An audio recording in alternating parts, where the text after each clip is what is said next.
Assalamualaikum warahmatullahi wabarakatuh. Biarkan masa depan datang sendiri. Al-Quran Surat An-Nahl ayat 1 Allah berfirman, artinya telah pasti datang ketetapan Allah, maka janganlah kamu meminta agar disegerakan datangnya. Jangan pernah mendahului sesuatu yang belum terjadi. Apakah Anda mau mengeluarkan kandungan sebelum waktunya dilahirkan? Atau memetik buah-buahan sebelum masak? Hari esok adalah sesuatu yang belum nyata dan dapat diraba, belum berwujud dan tidak memiliki rasa dan warna. Lalu mengapa kita harus menyibukkan diri dengan hari esok?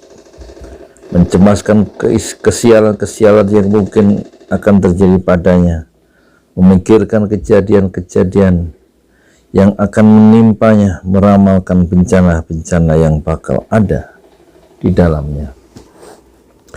Bukankah kita juga tidak tahu apakah kita akan bertemu dengan esok atau tidak?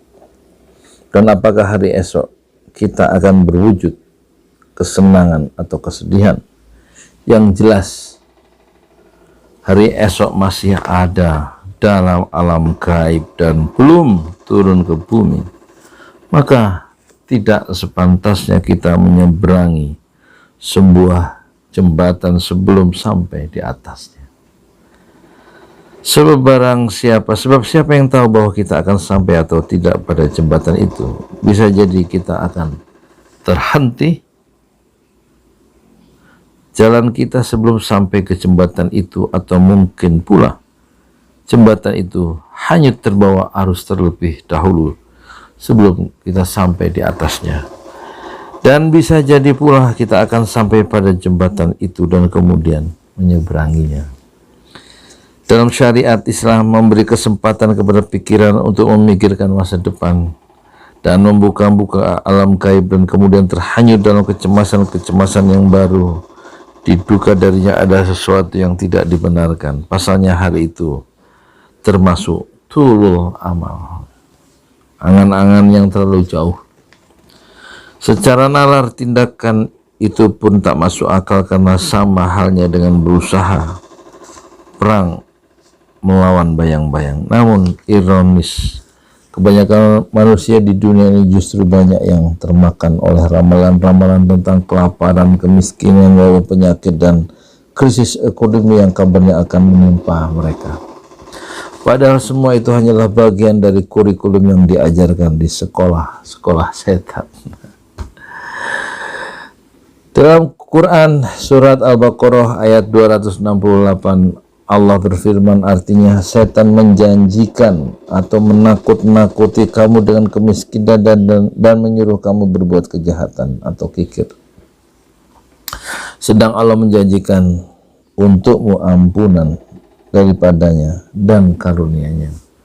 Mereka yang menangis sedih menatap masa depan adalah yang menyangka diri mereka akan hidup kelaparan, menderita sakit selama setahun, dan memperkirakan umur dunia ini tinggal 100 tahun lagi. Padahal orang yang sadar bahwa usia hidupnya berada di genggaman yang lain tentu tidak akan menggadaikannya untuk sesuatu yang tidak ada. Dan orang yang tidak tahu kapan akan mati tentu salah besar bila justru menyibukkan diri dengan sesuatu yang belum ada dan tidak berwujud. Biarkan hari esok itu datang dengan sendirinya. Jangan pernah menanyakan kabar beritanya, dan jangan pula pernah menanti serangan petakannya. Sebab hari ini Anda sudah sangat sibuk. Jika Anda heran, maka lebih mengherankan lagi orang-orang yang berani menebus kesedihan suatu masa yang belum tentu matahari terbit di dalamnya dengan bersedih pada hari ini. Oleh karena itu, hindarkanlah angan-angan yang berlebihan atau tulul amal. Assalamualaikum warahmatullahi wabarakatuh.